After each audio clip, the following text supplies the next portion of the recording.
Hello बच्चों, good morning. बच्चों, आज हम देखेंगे क्लास 6 का साइंस, जो कि मैंने चैप्टर लिया है, चैप्टर 10, और चैप्टर का नाम है सजीव और निर्जीव। तो वीडियो में लास्ट तक बने रहिएगा, ये सेशन आज का काफी इम्पोर्टेंट होने वाली है। तो वीडियो को स्टार्ट करते हैं। आपका चैप्टर है चैप्टर 10 और चैप्टर का नाम है सजीव और निर्जीव। सजीव और निर्जीव, इसमें आपको सजीव और निर्जीव को पहचानना है। दोनों में क्या अंतर है वो देखना है कि सजीव में क्या लक्षण होते हैं और निर्जीव में क्या लक्षण होते हैं। ठीक है, तो हम आगे बढ़ते हैं वीडियो में। और आप लोग लाइक नहीं करें तो वीडियो को लाइक कर दें। हम कुछ एग्जाम्पल समझते हैं। क्या हम जानते हैं कि मुर्गा क्या है? एक सजीव है। मुर्गा क्या है? एक सजीव है। और बाइक क्या है? बाइक एक निर्जीव है। दोनों में क्या अंतर हो सकता है, ये हम इसके लक्षणों को पहचानते हैं। तो हम कह सकते हैं कि मुर्गा गति करता है। मुर्गा एक स्थान से दूसरे स्थान तक जा सकता है, यानी मुर्गे में गति होती है। क्या होती है? गति होती है। बाइक, क्या बाइक एक स्थान से दूसरे स्थान तक जा सकता है? तो हाँ, यानी बाइक में भी गति होती है। तो ये लक्षण दोनों में क्या है? सेम है। हम फिर मुर्गा का लक्षण देखें तो मुर्गा को भोजन की आवश्यकता होती है, यानी ये खाना खाता है, यानी इसको भोजन की आवश्यकता होती है।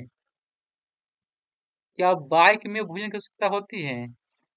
तो हाँ, बाइक भी भोजन करता है। भोजन के रूप में ये क्या ईंधन या पेट्रोल का उपयोग करता है भोजन के लिए। तो दोनों का लक्षण ही क्या है? सेम है। ये भी भोजन करता है और ये भी भोजन कर रहा है। दोनों में क्या लक्षण सेम है?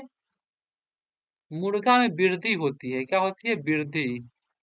मुर्गा में वृद्धि होती है। अगर हम कह सकते हैं कि अगर ये बच्चा 1 महीने का था तो इतना बड़ा था, 2 महीने में इतना बड़ा हुआ और 3 महीने में इतना बड़ा हो गया, यानी इसमें समय के अनुसार इसमें वृद्धि हो गया, इसके आकार में वृद्धि हुआ है, यानी मुर्गा में वृद्धि हो गया है।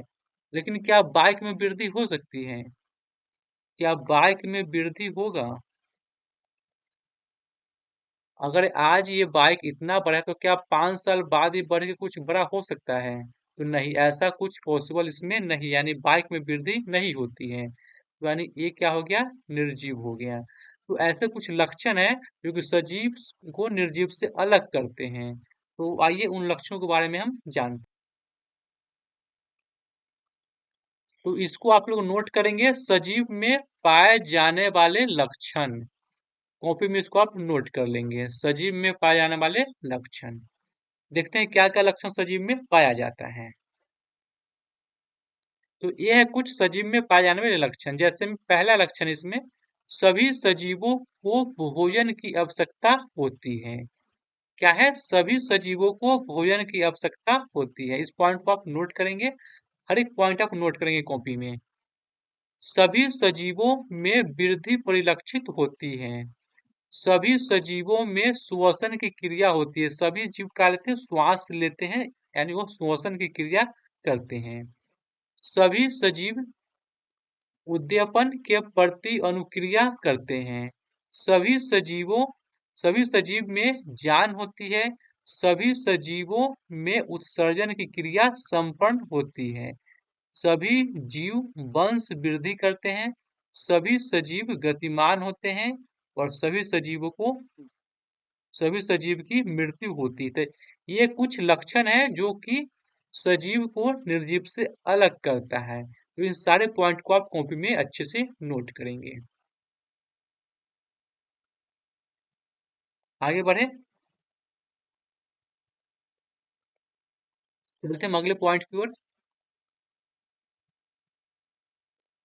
अगला पॉइंट है आपका, ये सभी लक्षण ये सभी लक्षणों सामान्य तौर पर पदार्थ में समावेश होता है, उन्हें सजीव कहते हैं।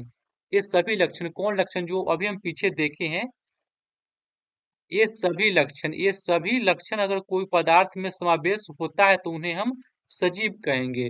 अन्यथा इसमें से एक दो लक्षण भी अगर किसी पदार्थ में नहीं पाया जाता है तो उसको हम निर्जीव कहेंगे। वही बात यहाँ पे लिखा हुआ है।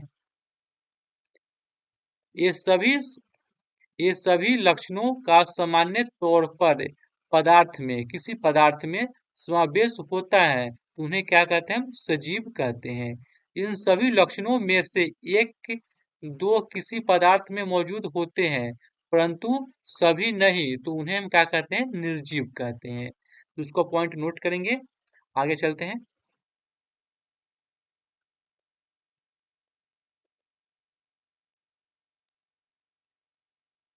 अगर वीडियो फास्ट है तो वीडियो को रोक करके आप लोग नोट करेंगे इसको। नेक्स्ट हेडिंग मारेंगे आप लोग। क्या सभी सजीवों को भोजन की आवश्यकता होती है? नेक्स्ट हेडिंग मारिए। क्या सभी सजीवों को भोजन की आवश्यकता होती है? हो गया। इसमें आप नोट करेंगे। हाँ, सभी सजीवों को भोजन की आवश्यकता होती है। सभी सजीवों को भोजन की आवश्यकता होती है। सजीव जगत में भोजन की आवश्यकता उसे कार्य करने के लिए क्षमता प्रदान करती है। सजीव जगत में भोजन की आवश्यकता उसे कार्य करने के लिए क्षमता प्रदान करती है और यही भोजन सजीव में वृद्धि करते हैं। जो हम भोजन खाते हैं उस भोजन से हम हमारे शरीर में कार्य करने की क्षमता प्रदान होती है और शरीर में क्या होता है? वृद्धि होता है। ग्रहण किए गए भोजन से हमारे शरीर को ऊर्जा श्वसन के बाद मिलता है। जो हम भोजन ग्रहण करते हैं उस भोजन से ऊर्जा हमें श्वसन करने के बाद मिलते हैं। हमारे शरीर हमारे शरीर के लिए भोजन एक ईंधन है। हमारे शरीर के लिए भोजन क्या है? एक ईंधन है। शरीर के अंदर शरीर के अंदर किए गए भोजन को ऑक्सीजन जलाती है जिससे हमारे शरीर को जीवित रखने एवं कार्य करने के लिए ऊर्जा मिलती है। इसको आप नोट करेंगे पॉइंट को। हम आगे चलते हैं।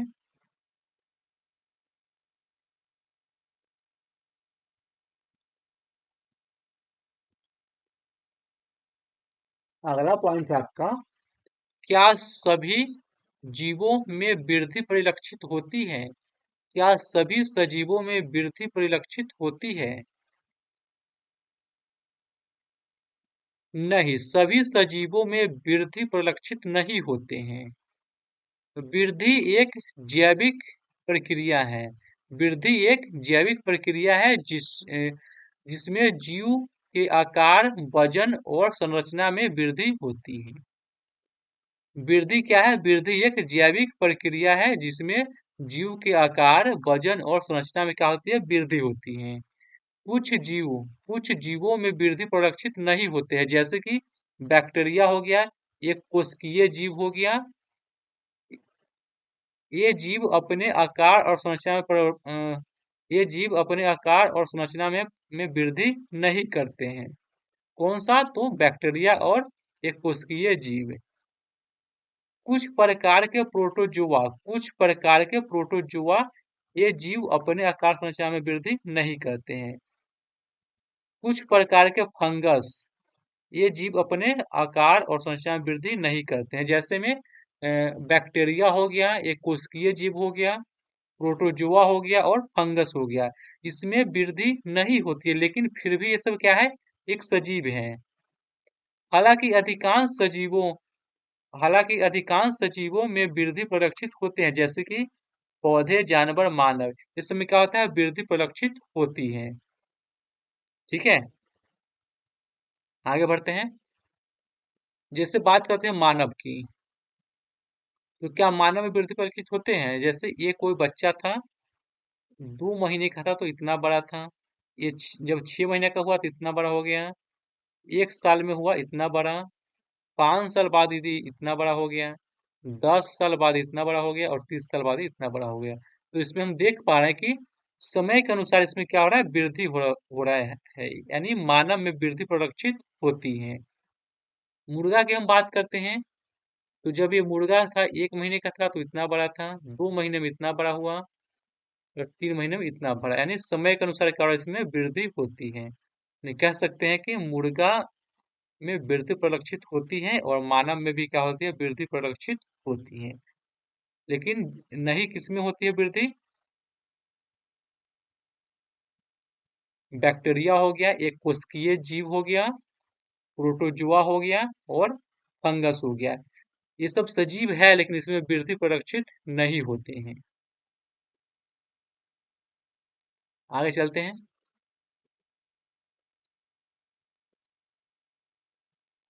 नेक्स्ट पॉइंट है, क्या सभी सजीव श्वास लेते हैं? क्या सभी सजीव श्वास लेते हैं? हेडिंग आप नोट करेंगे, क्या सभी सजीव श्वास लेते हैं? इसमें आप नोट कीजिएगा, नहीं, सभी सजीव श्वास नहीं लेते हैं।